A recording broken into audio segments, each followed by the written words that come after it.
Hey there, pretty people, and welcome back to another episode of Enigmatica 6 Expert. In the last episode, we traveled the dry and desolate deserts of Adam, explored the pyramid, and battled with the pharaoh. And today, to switch things up a little, we're going somewhere damp and soggy. Flashback to the last episode, we completed one half of this quest by creating the scarab, and today, we will take care of the other half by crafting the catalyst. This will be our key to the damp and soggy realm of the Undergarden. And without much further ado, we're gonna get right to crafting.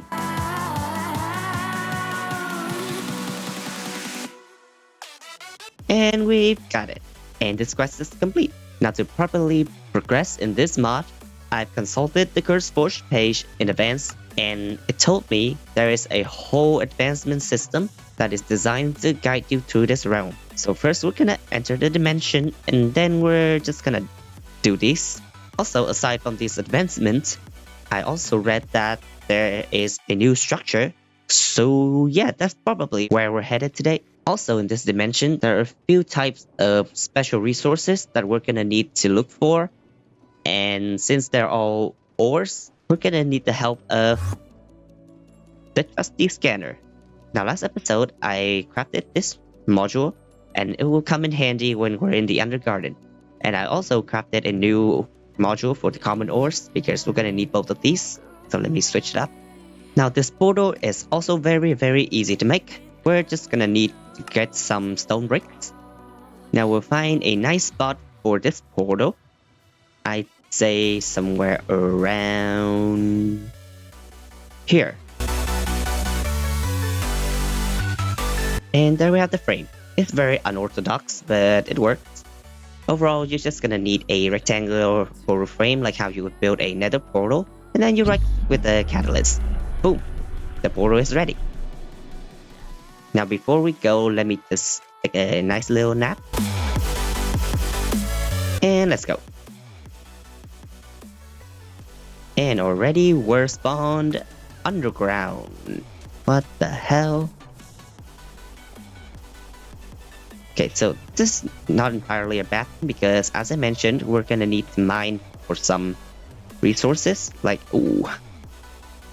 Okay, I actually don't know if this purple thingy, it has a name, let's see. The virulent, I assume it does a mix of virus and violent. Okay, so yeah, I guess it's also safe to assume that this is dangerous. Anyway. Here we got our first special ore from the Undergarden, the urethra, the Eutherium. Yeah, and we're gonna need to mine some of these. Well, not too much, but definitely a need. And I can start scanning right here, right now.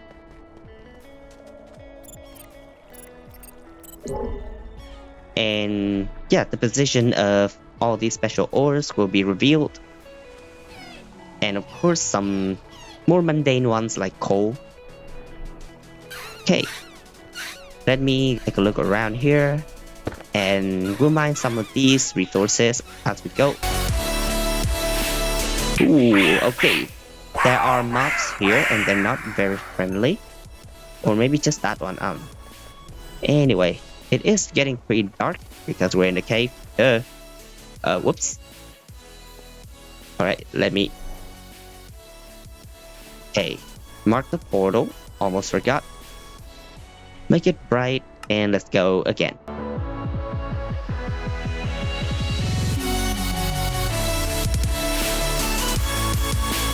Alright, it seems like the cave we're in is kind of leading to a dead end.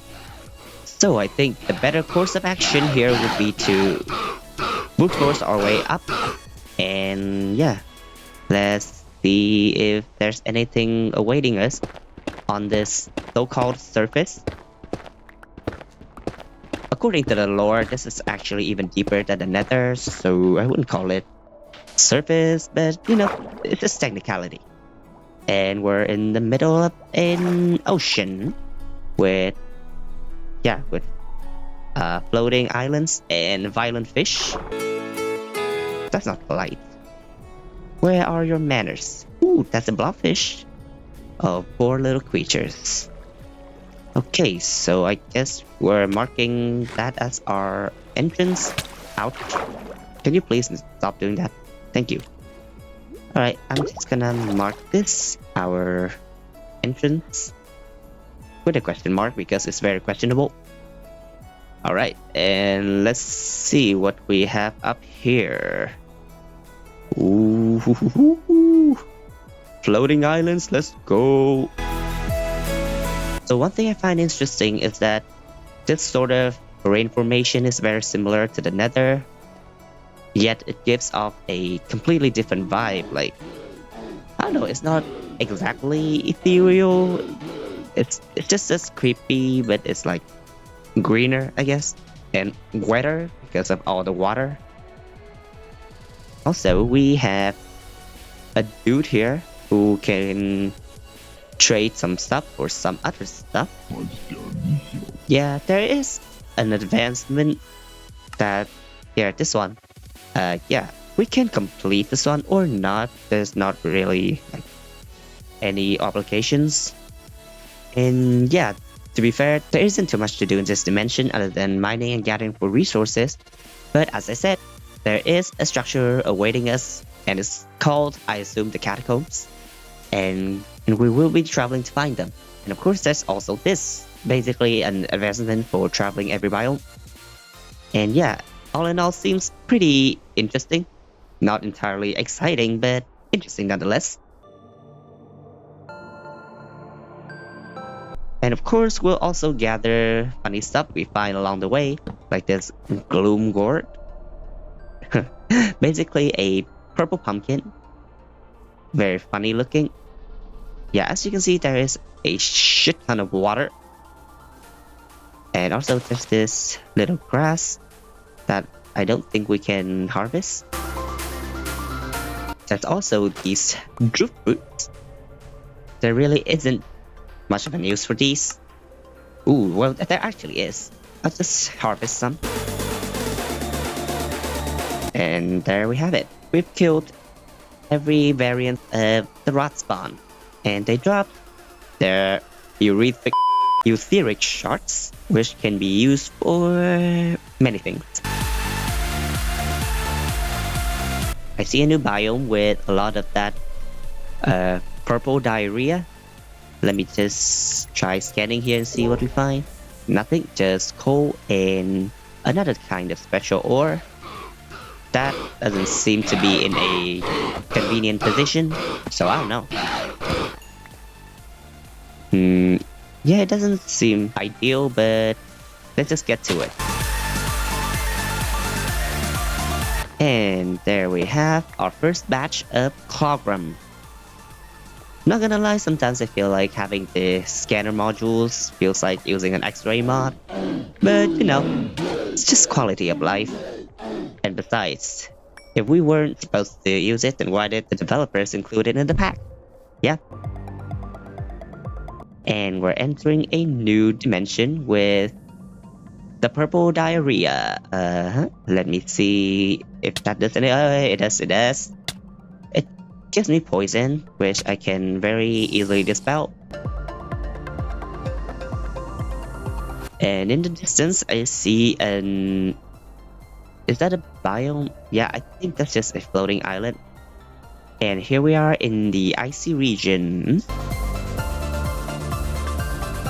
And now we're in a region with red leaves.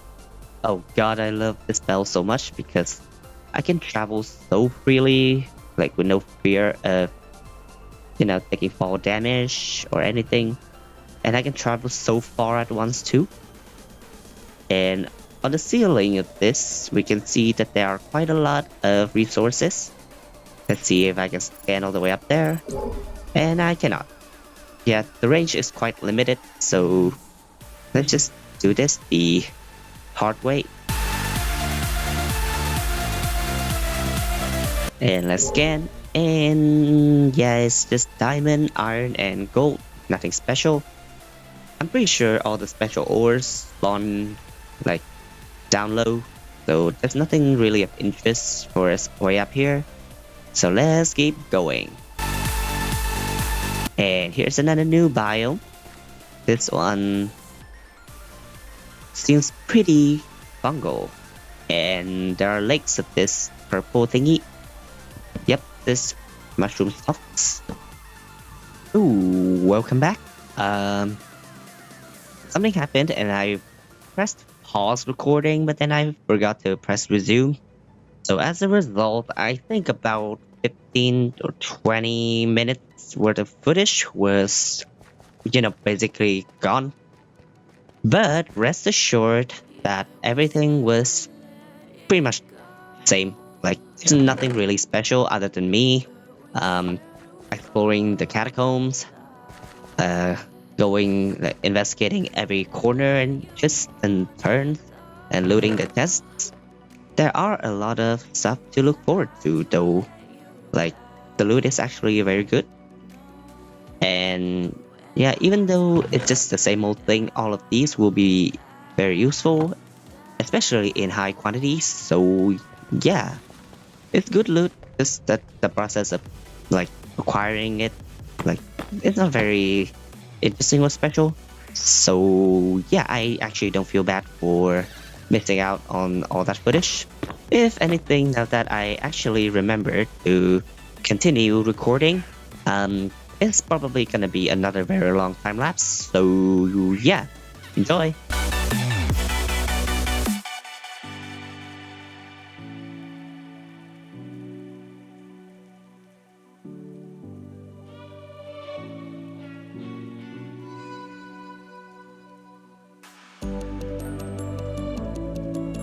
Alright, so I'm currently doing a final run back to make sure that I didn't miss any chests and any loot at all.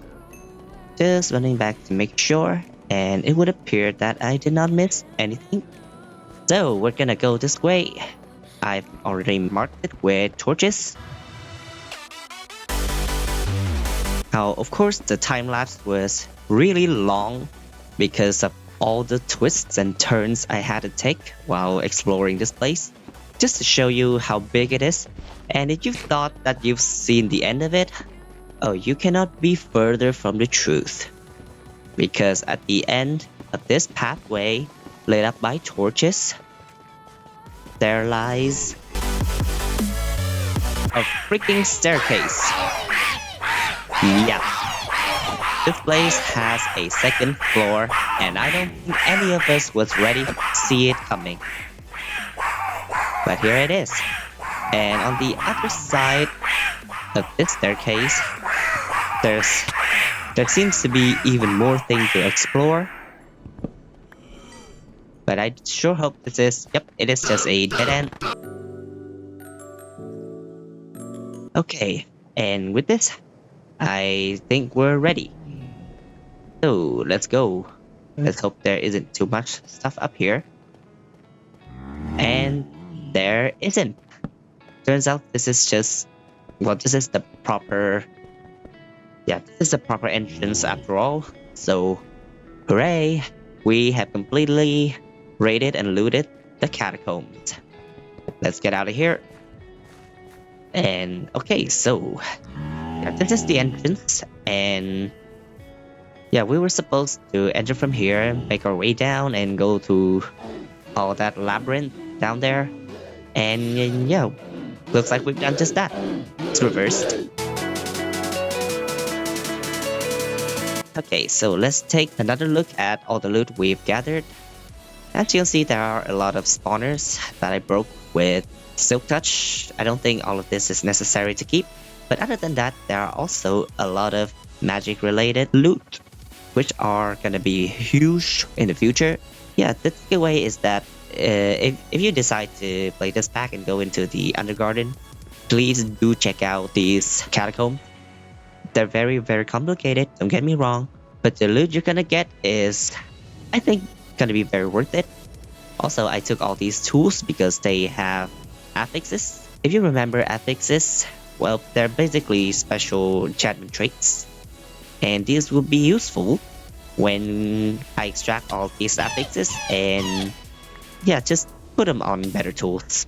Alright, and I think that wraps up our venture in the Undergarden. And let's go home. Not gonna lie, I felt like I was losing my mind while exploring that damn structure. Good thing it's all over, because I don't think I could have survived 5 more minutes of just running around down there. I may have missed maybe 1 or 2 tests, but to be fair, I think I've looted like 90% of that place, so yeah, in the end, does it kind of matter if I missed like maybe 1 or 2? Don't think so. And here we are. Okay, let's block this off with some clockwork bars. And here we are at the portal.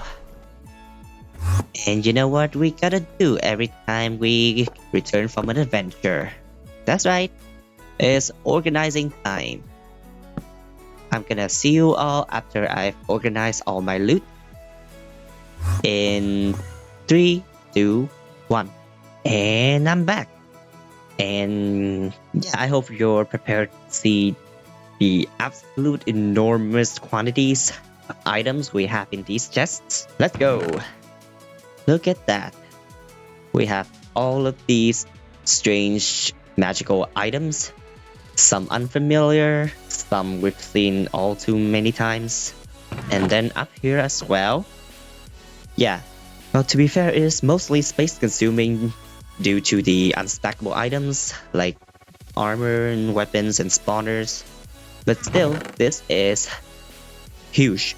This is way too much for me to possibly have imagined before going to the Catacombs. In between episodes, I will sort these out and I will select some of these tomes, some of these tools, and yeah, that pretty much sums up the benefit of adventuring, especially when you're playing a mod pack this big.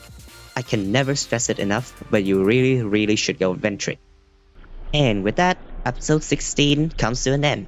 This episode was rather short due to the nature of this mod, but I hope you enjoyed watching it just as much as I enjoyed making it. And if you like what you saw, maybe consider dropping a like or even a subscribe. And I will see you all again very soon. Until then, take care.